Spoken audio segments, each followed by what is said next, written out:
Good morning, everyone.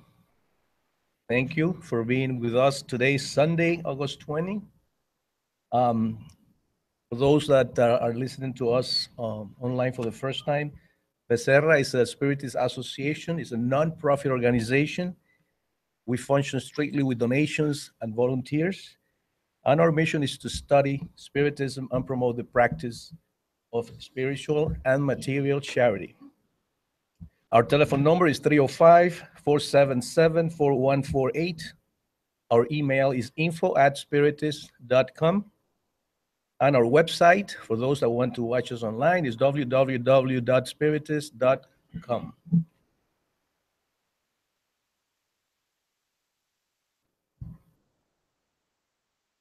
Carla?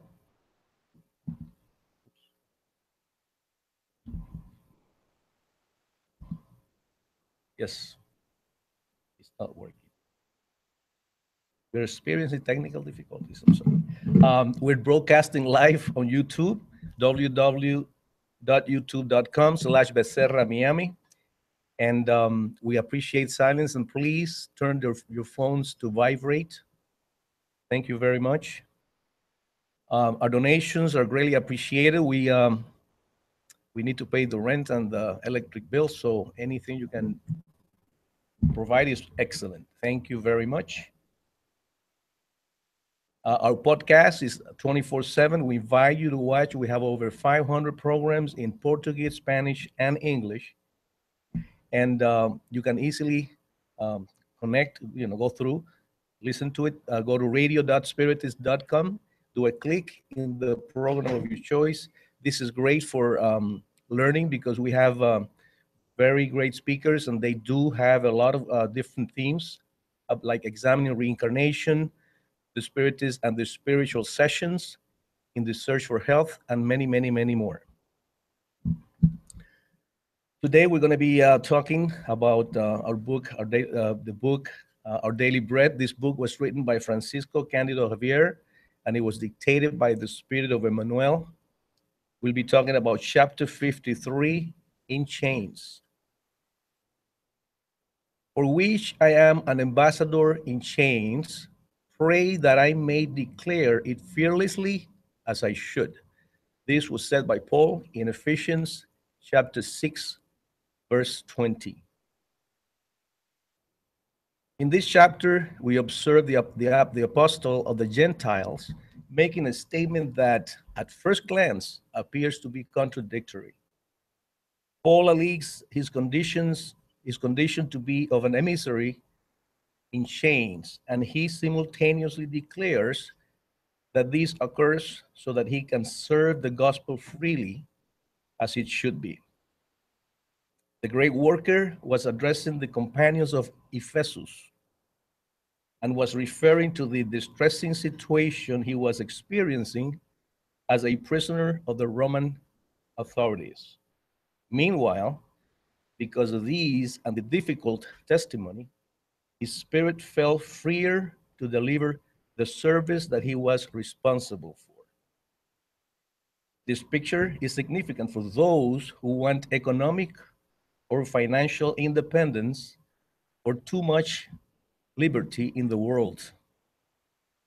In order to exemplify and illustrate the teachings of the gospel, there are many people who feel they should wait for material abundance and gains in order to entertain and consider the Christian ideas.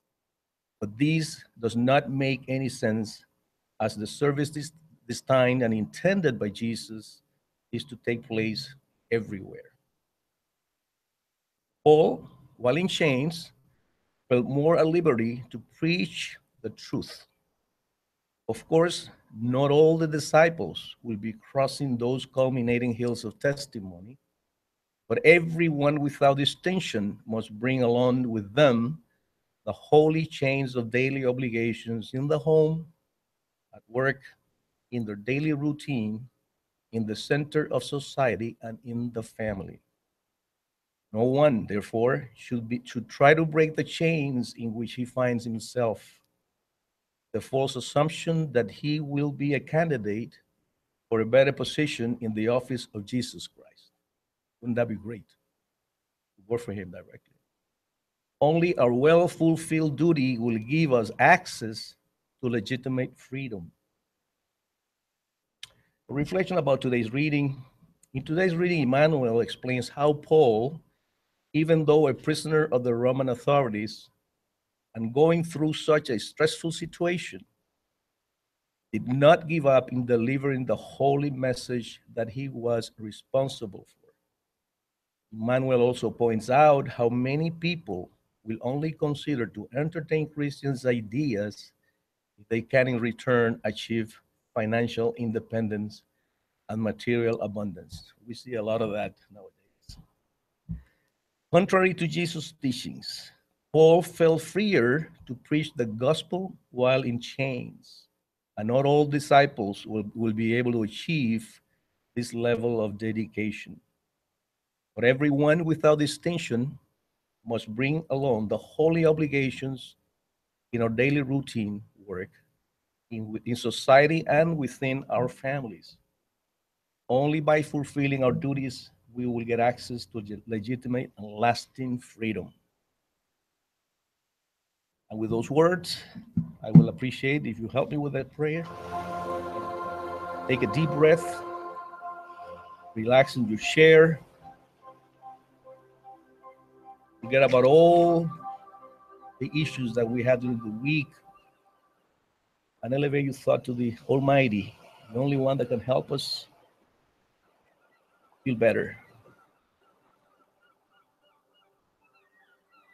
We like to begin our gospel by thanking you, dear Master, for the opportunity to be here this beautiful Sunday as we rejoice the gift of this new day, surrounded by all this spirit that since early this morning you sent to us to prepare our spiritual center. Thank you, Heavenly Father, for this doctrine and for the blessings of sharing this day with all these brothers and sisters. In today's chapter, Emmanuel reminded us that we cannot wait to be in financial abundance in order to put into practice our beliefs and ideas. We have an obligation to fulfill our duties in any place to be done and in our daily routine also. Dear Heavenly Father, we would like to pray so that your light and wisdom falls upon all of your children. Illuminate all the hearts and all our souls so that we can understand each other better and realize that only through love we can better understand our brothers and achieve peace. The children of today, dear Lord, will be the leaders of tomorrow. Let us begin sharing your teachings at home so that we can actually have a better tomorrow. To begin today's gospel, we ask for a prayer, a special prayer for our brother Admir Serrano, so that he be inspired by your love and wisdom, and so that he can deliver today's message. And also, dear Lord, we ask you, Heavenly Father, to open our ears and our hearts so that we can take this message with us. We ask you this, dear Lord, in the name of your Son, Jesus.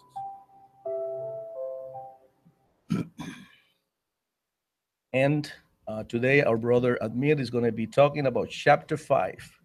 Blessed are the afflicted, for they shall be consoled.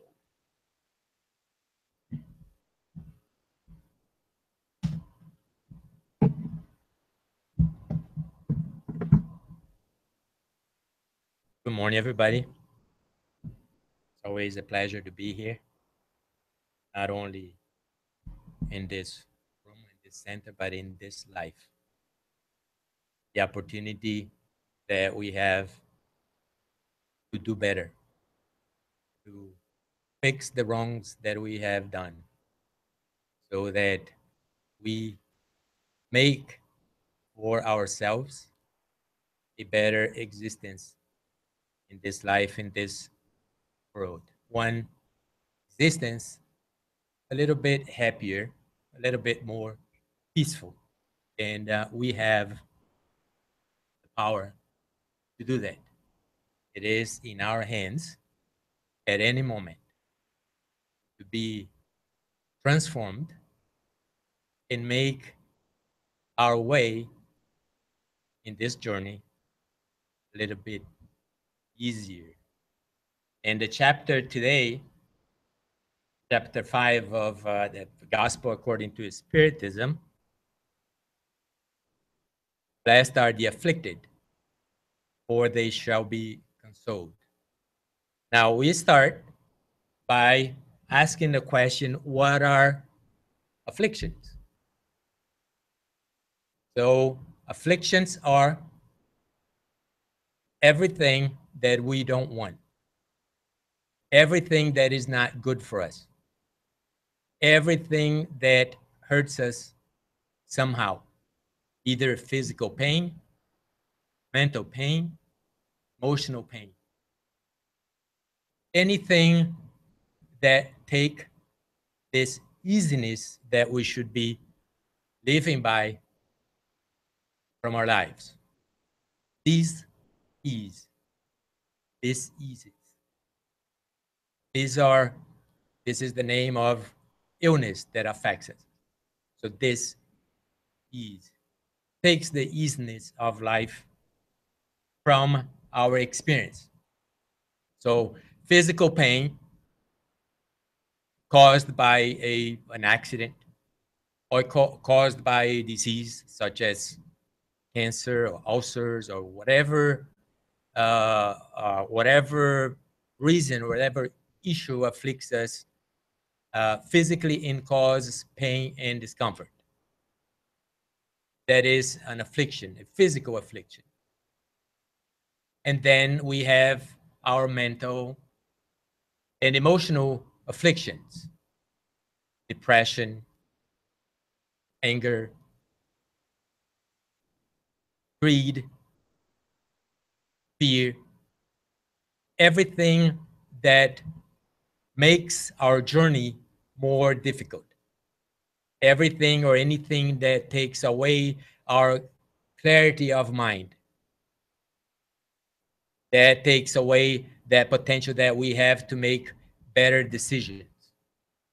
Anything that we don't want, anything that is bad for us, that causes us discomfort, are afflictions. Now, in this afflictions, both physical and emotional, are characteristic of earthly life, of being reincarnated on this planet of trials and expiation or atonement, as we know. A college or a prison or a hospital that some spiritists define what the earth is, what life on earth is. A hospital because it helps us cure diseases, spiritual diseases that we have. Penitentiary, a prison, because we, for a period that we're going to stay in this life, be it a year, a month, 50 years, 100 years, we as a spirit are not free naturally as we are when we are out of the physical body. So the physical body and the physical earth and everything that is physical that constrained our movement could be considered a prison. And the reason that one goes to prison or goes to a hospital is because of infractions that we did that we somehow need to pay, a debt that we need to pay. And it's school because it's a learning place, a learning place for spiritists such as us who are still starting our spiritual journey, still growing, still evolving. So we are here for this, physical life with all its constraints, harshness, help us as a spirit to evolve, to become better, or to continue in the path of perfection that is the destiny of everyone, every spirit, even though it takes a long time. But we know that there are already spirits way advanced in the path of perfection, and others, like us, we are still trailing it. We are still crawling like a baby starts to crawl before he or she learns to walk. So I have a spiritist dear friend in Sao Paulo that says, we are still little children in our spiritual path. We're still learning, we're growing, and we are advancing. So earthly life without this apparent apparent suffering is opportunity that we have to grow. Now, where do these afflictions come from?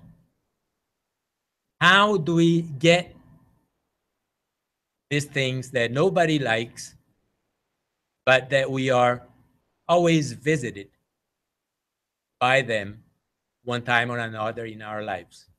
Some more often than others, some more harsh than others. Why the life of some people, when we look at them or when they feel it, it seems that it is total hell during their entire existence. There's no respite. It's suffering day in, day out. Some, once in a while, they might have like a major problem, a major affliction, something that is for a moment or be a week or a year, visit them harshly and cause them pain and suffering. And some live their entire lives like a breeze. They don't have any major physical ailments or issues. Mentally, emotionally, they're stable throughout their lives. So they just sail through this journey for 50, 60, 100 years easily. Why such differences? So we know if we don't, we should. First, and this is one of the reasons that we, at a moment in our lives, we decide to seek something different for us. So we go out and we try to find something, an institution or a person or teachings that can help us be a little bit happier, or that can show us what it is that we are not doing correctly that is causing us discomfort. So we try and find a philosophy or try and find a religion or something that gives us those answers and comfort. And the Spiritism is one of the places that people, when they are like stuck in a situation, and normally a bad one, when they are afflicted for a long time and they can find no answer, no no diagnosis that they care you're suffering for this, or when they lose hope, then they go and look for something different. Spiritism, as we say, people come to us or to a Spiritism either by love or by suffering. They either want to contribute something, they're not, the life is not as bad, or if they're suffering, if there's pain, they come and see if Spiritism can help them take that pain away. That's a good thing, because we, in a moment of our lives as spirits that we are, knowing intuitively that we have come to this earth to make ourselves a little bit better, then we might find some of those answers. So we are here today because one of those reasons, the way we came here. So we took already the first step in looking for a deeper meaning to our existence and answers that can help us make this journey a little bit easier, a little bit happier, a little bit more peaceful. So we understand, as we learn in Spiritism and other religions as well that believe in reincarnation, that the reason that we are here is to improve us as spirits. And we figured that out why we had to return before we came to this life. We understand and we learn from Spiritism and also other studies, even reincarnation studies, near-death experience studies, that when we go back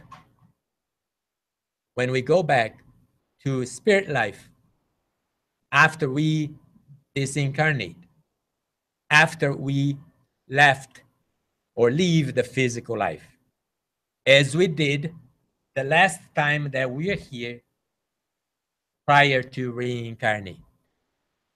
So we went back to the spirit world and we studied the life that we had just finished with by ourselves and also with the help of those spirits that follow us in our spiritual journeys, or they watch over us and they are mentors and our teachers. So we sat down, hopefully under like a nice shady tree, and we meditated in the life that we had just finished. Or if we go deeper, as some spirits are able to do, we go back several lives and we see what we learned in each one of them. We see the good that we did and we see the bad that we did. So we know what we learned. We also know what we still need to learn. And then the best place and the best circumstances, fix it. So we know that if we return here to work on things that we needed to work on, then we hope that we improve. Kardec asks the spirits that a spirit, what happens to a spirit who has not attained perfection in a physical life during physical existence? And the spirits say they, by supporting the life, another physical existence. So we knew before coming here what we needed to work on. And some of us thought that or decided that our fault or things that we had done was a little bit or not too pleasant. And that if we have a certain type of life, we can improve ourselves as a spirit, or we can further our journey, spiritual journey. We can do it faster. And to some spirits, they believe that if they support a certain type of pain during a long period of time, that would help them. Because what they did in the past, the atonement or expiation if they suffer more for some reason, it's not the suffering that is going to teach them to be better. It's how they handle that suffering. That's the lesson. It's not, you're not going to and a spirit would know that it is not the suffering that is going to help in his evolution. It is the way he uses that suffering to perfect his spiritual characteristics. We're going to see it shortly.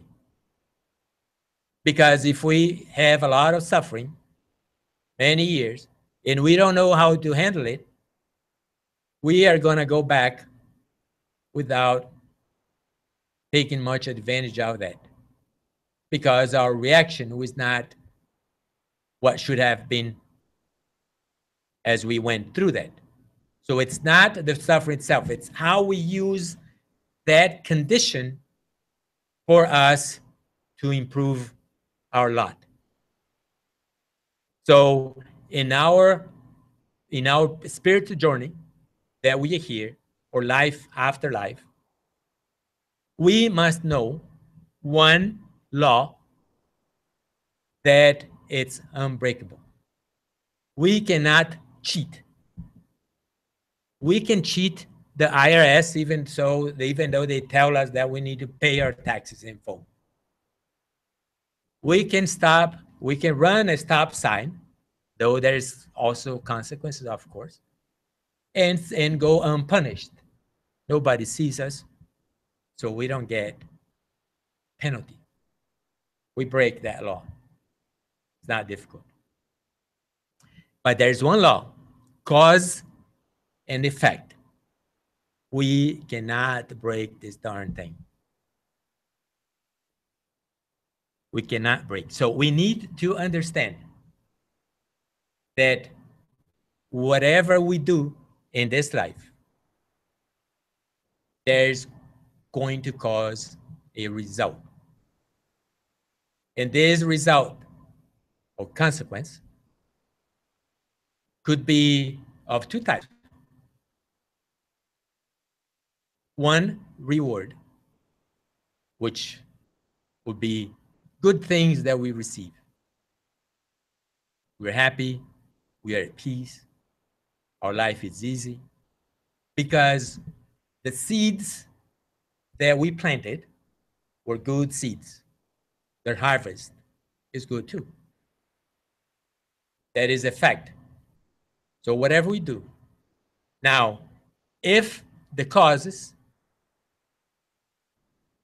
or the seeds that we plant are not good, then the results obviously is not going to be good as well.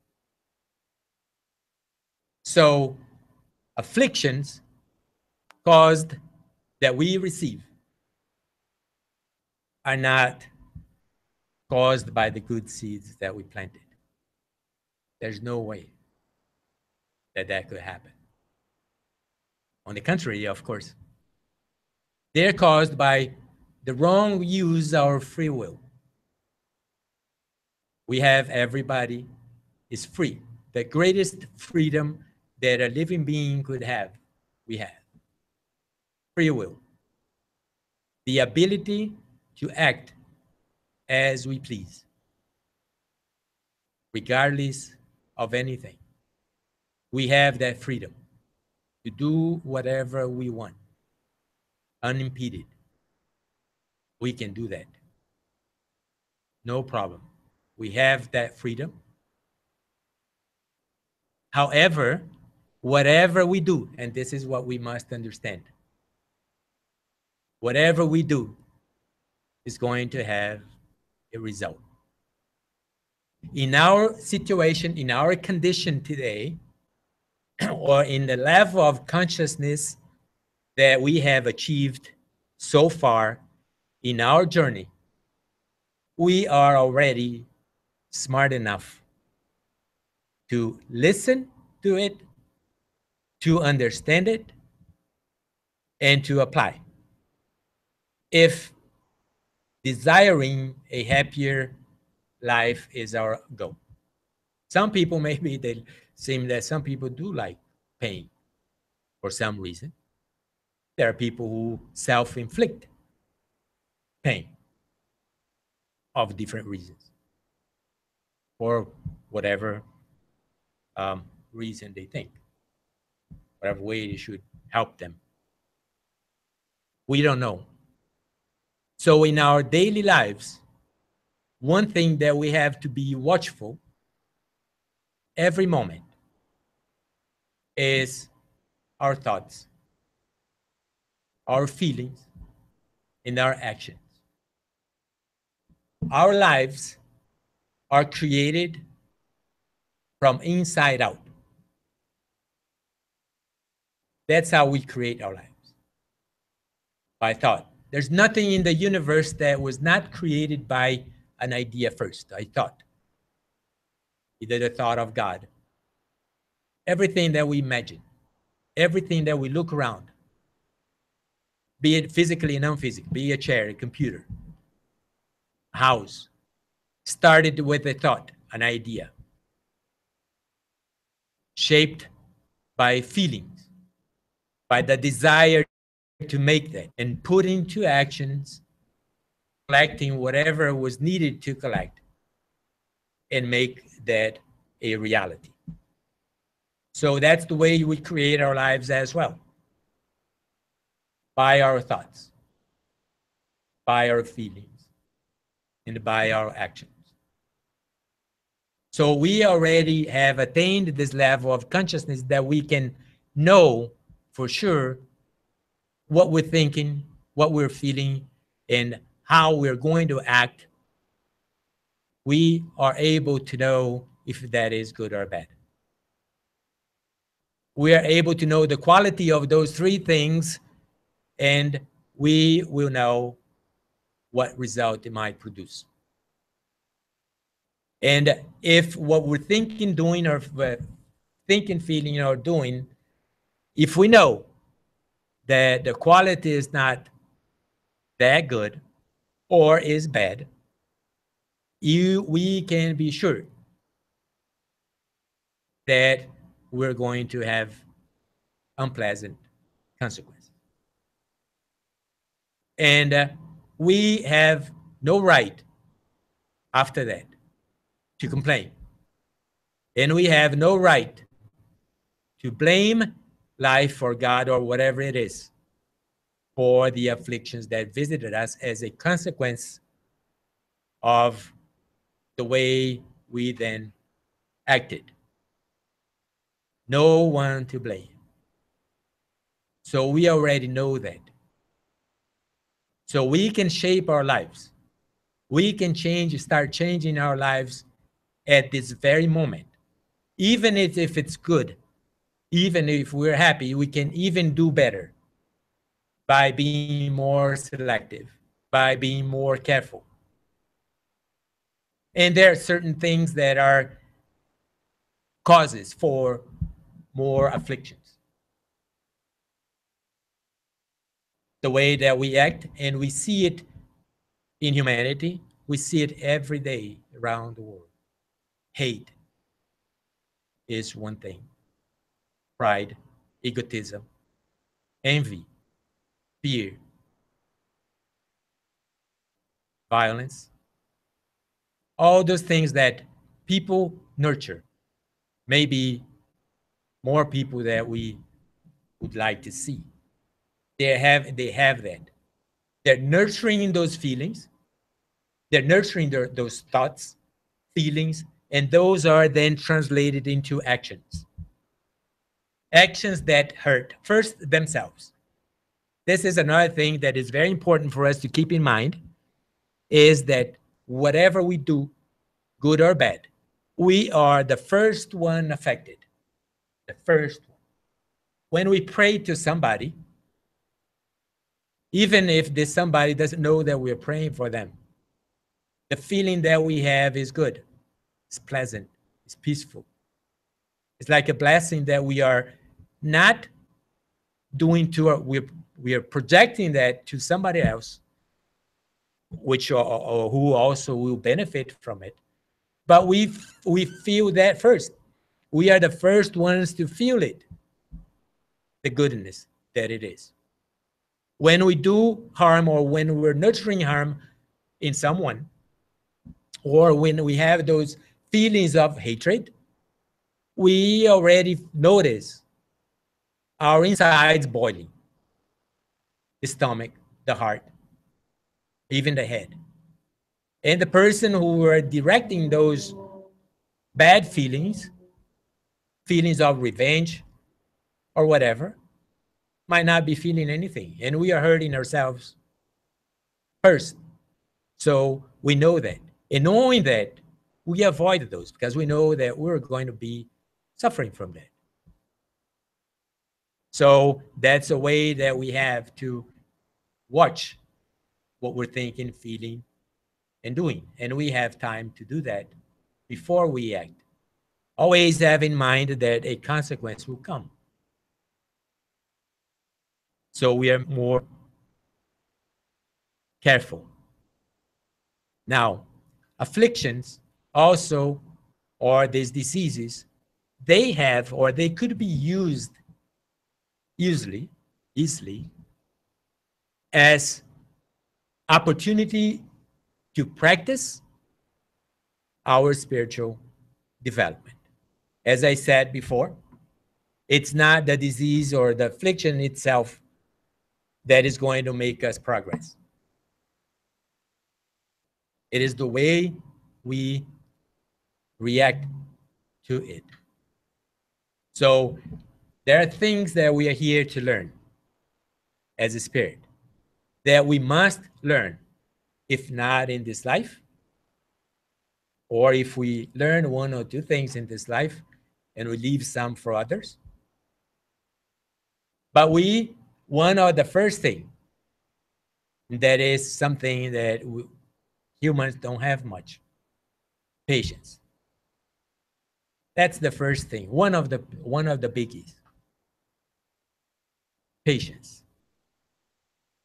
And a disease, especially if it's a hard one, terrible one that causes you pain, is one of the greatest teacher of patience. And we learn that from the spirits. Also, resignation. Resignation, surrendering yourself to that. Not surrender, I mean not fighting for, obviously.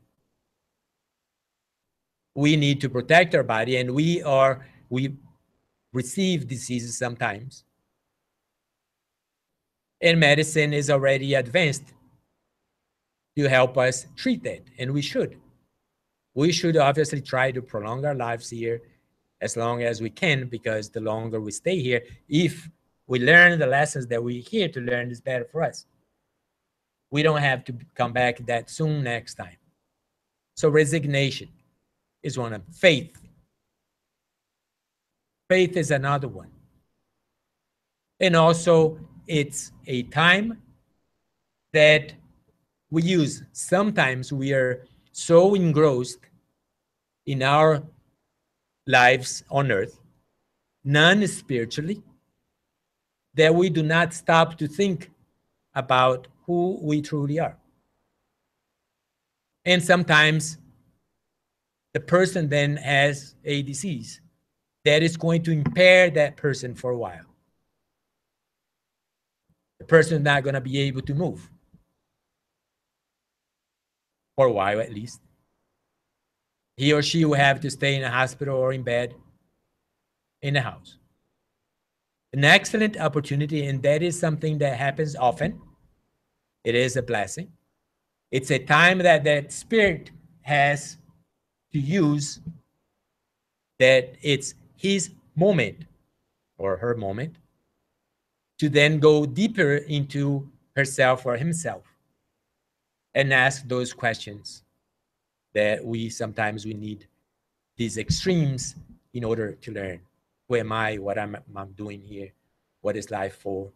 and all that. And it is a moment, in most cases, of transformation. And as we learn in Spiritism, the more at peace that we go through one of these afflictions, the best for us as a spirit, as developer. We're learning very important, crucial lessons for our spiritual development. That if it weren't for that affliction, we would not have learned this time, or we would not have learned well enough. So we, instead of blaming, and I know of when a person is diagnosed with a disease, especially a grave one, the first question is, why me? Why is God doing this to me? And then whatever faith we had, if it's not a strong faith, it goes down the drain. We blame God for that. Why is God doing this to me? Because it's easier for humans, for us, to blame everything else. We blame an environment, we blame God, we blame other people for our unhappiness. And people do not make us unhappy. People don't make us hateful. We do. It's the way we react to things that counts. That's what makes a difference in our growth. And I have an example of a person and of a affliction, very long one, a disease that is or was my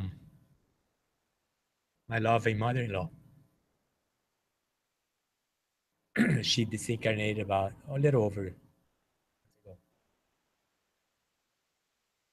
And I was blessed with the opportunity to be with her end of May. And I was in Brazil promoting my book. And I went to Goiânia and I stayed in her house, their husband. And then I had a lecture at Spiritist Federation in Goiás, May 1st, April 30th. And she went there, she was there, and her husband. And then I had another lecture the following day, May 1st, at night in another center in Goiânia. She went there too. And that was the last time that I saw her in this life, because then she disincarnated in it. And I sort of followed her ordeal. It was something unbelievable. The way she used her affliction to improve her as a spiritual being. Not on purpose, it was something natural. The way that she was. And this is another thing. Then we say, well, if my disease is caused by things that I did wrong, why would I get all this pain for so long if my life was relatively good? I did as much good as I could. I didn't harm anybody. So why do I go through this? So, and that is a good question that we say, and we learn in the Spiritism, especially in this chapter, that many of our sufferings is not necessarily caused by the actions or wrong actions that we did in this life. It could have been something that we did in other lives. And that we come here, we have a mission to do, but there's going to be a time in this life that we are going to atone for that so that we can follow our journey. And I think her example was a very excellent example of this thing. If she was good most of her life, why did it happen to her? So if we don't find the cause here in this life, the cause could be from another life. But in whatever life, so this affliction, especially the bad ones, they have this purpose, atonement or expiation, as we call in the Spiritism, cleansing of the spirit. Cleansing, not the disease. It's not the disease that cleanses us. It's not the disease or the affliction that atones us. It's how we react, how we can go through that um, um, ordeal, thinking, feeling, and acting as an advancing spirit. How we go through that spiritual wise. So, and then I was pondering about her case and how things happen to us the way they do. Now, 47 years ago, after she had Dona Lourdes as her name, she's probably here with us.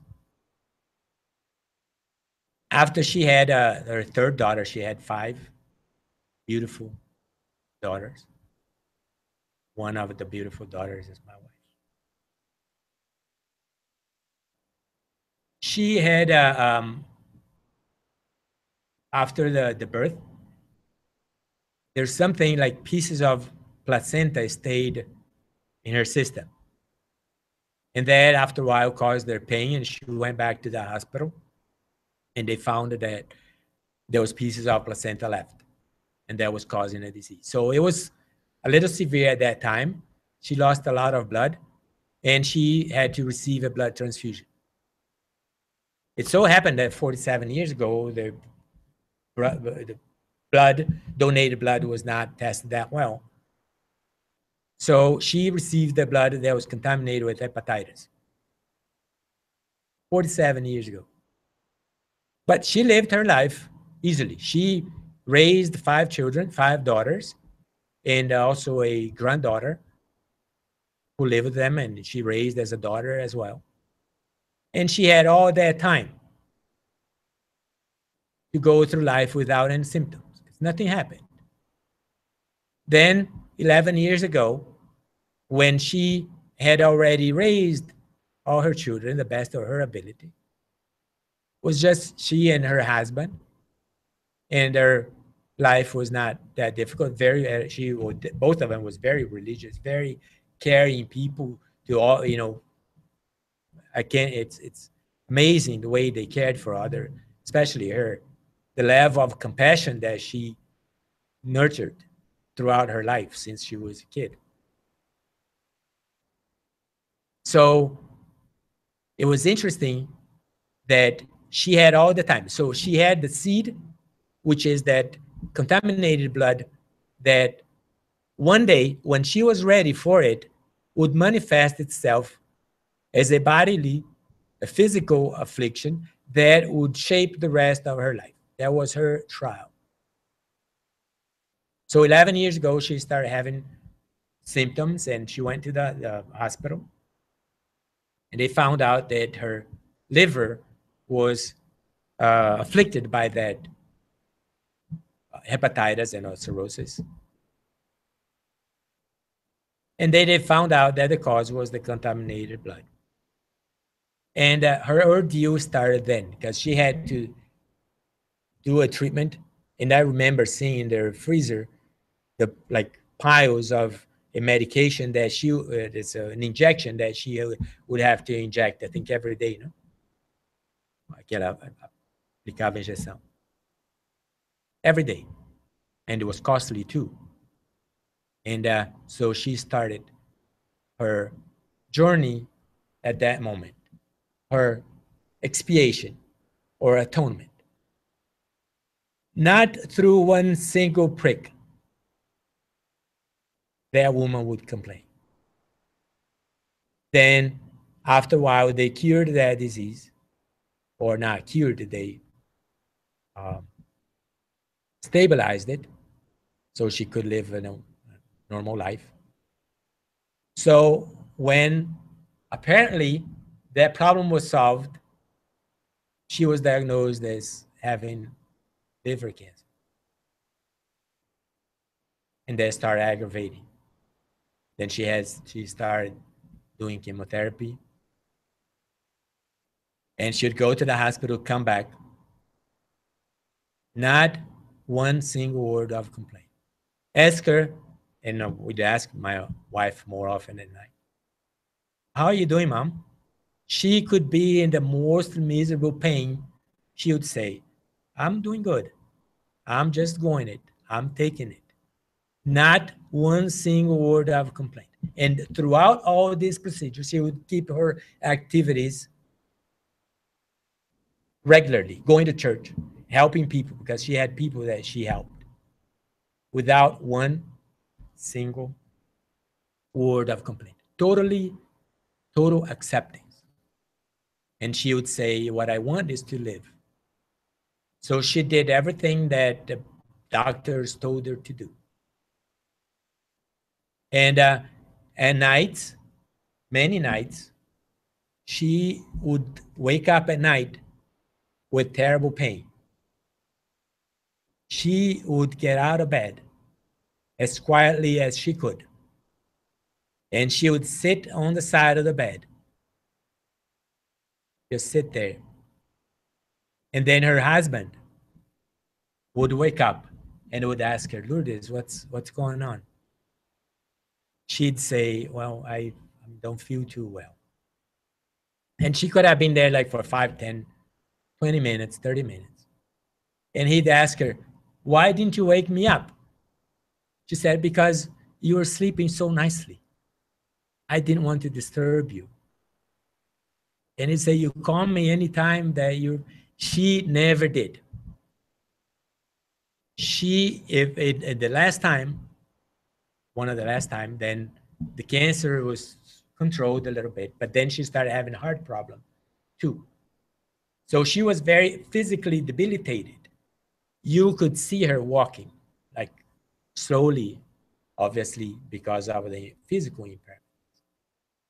But not, and obviously she would have, certainly she would have her days with herself. She would not externalize any sign of complaint. Total acceptance, total faith. And the last time one of that, then the cancer spread to the stomach. And when it was one night, she woke up and got up out of the bed the same way, quietly, went to the bathroom quietly, and she vomited blood. That's the day that they went to the hospital afterwards and found out that the cancer had spread to the stomach. Went back to bed, sit on the foot of the bed as she did before, and just stay there. Then the husband woke up. Why? Oh, what's happening? And she told him, I think there's something wrong because I vomited blood. Said, why didn't you wake me up? Same answer. You're sleeping so nicely, I didn't want to disturb you. So this deep feeling of caring, compassion, and also acceptance, resignation. So she used her affliction, her disease, even if she didn't plan on that, it was her way of doing it. Certainly, as a spirit, intuitively, she knew that this was a great opportunity for her to atone for whatever she had done, certainly in other lives, because judging by the way she lived this life, that wouldn't be like so terrible thing for her to have such a terrible affliction. So certainly from another life. That now she's quit. Now she's okay. She's even. No more problem. So she used her affliction in the way that the highest possible way as a spirit could use to improve his lot in this life. As many people, whereas many people would be complaining of this. Why me? Why is God doing this to me? Never a word like that. Never failing believing God and his kindness and his love. Not a word of blame. Not a single one. Complete faith. Complete surrounding. Doing her part to preserve her physical life the best as she could, but never complaining why that had been done to her. So I thought that I'd like to share that because when we exemplify something like this, for me is a great example, obviously, and we know the merit, and we have um, like news or communication of mediums who saw what happened to her after her disincarnation, and I don't think a spirit could ask for a better thing, better way to be, to return to our heavenly home as she did. And also throughout this time, a lot of people suffering, and a lot of them feel and see their presence or her presence, and always there, trying to calm them, trying to show them that the she's good, she's okay, she did what she had to do. So this is one example that I'll leave with you. So what we do now, we know these afflictions and everything that is a result of our actions and deeds, the way we think, we feel, and we act. So by doing that, so how can we use that to as our lessons for us to start our journey if we haven't that done yet, starting now? We start examining the way that we live our lives. We start examining our thoughts. Every moment that a thought arises, we could go deep and see if it is of good quality. Because we know that the thoughts is going to generate a feeling. So, and we know that the quality of the thought will affect the quality of the feeling, the quality of. So if we see that feeling, then we can examine that feeling and see if it is good or bad. We can judge that. And we know that the thoughts and feelings will generate an action. So we know that if the thoughts and feelings are not good, the action is not good, be good either. So we know that we have control of that. So we use our every moment that we are here in this life, during the day, be at home, be at work, be in our relationship with other people, when we're talking on the phone, when dealing with someone, socializing, whatever. Every moment in our life is a moment for us to examine how we are living it. And we are able to identify what we're doing, and we are able to judge the quality. And we can rest assured that whatever we put out, sooner or later, will come back to us as a reward or as a consequence that is very unpleasant. As always, our life, our destiny is out in our hand, and we can start transforming our lives, changing it for the better at this very moment, which is the only moment that we can do something about it. The past is gone, the future is not come yet. We don't even know if it's going to come in this life. So the moment is now. Thank you very much, and a great week for everybody, and a good life also for everybody.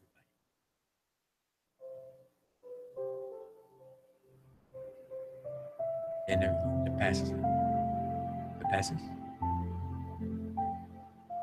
Yeah, yeah. We're gonna have the passes afterwards, right? So we are ending this then with a prayer, and then there'll be uh, passes after the prayer. So whoever wants to go through, receive a pass, which is very good. So just stay here, and you'll be called when your turn comes. So we take this moment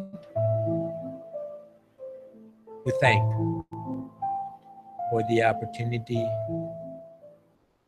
of being in this life, in this incarnation, which we asked We asked to be here. We planned to be here. And we knew what we would go through once we came. And we thank for all the opportunities, the lessons that come our way with the objective to improve our life as a spirit, so that by doing what is right, by thinking and acting as a spirit on the way to perfection, we accept and we use these lessons that we know are good for us. They will make us happy. They will make us peaceful. They will get us much closer to the perfection of our God, to the arms of our Lord Jesus Christ, our Master and Lord. And they will put us in a place of calmness, peace, and light, even while we are on this life, on earth. We can make it better. We can do it if we examine our lives every moment with diligence, care. We for sure will be making for us every moment, at every moment, a more peaceful and happier life.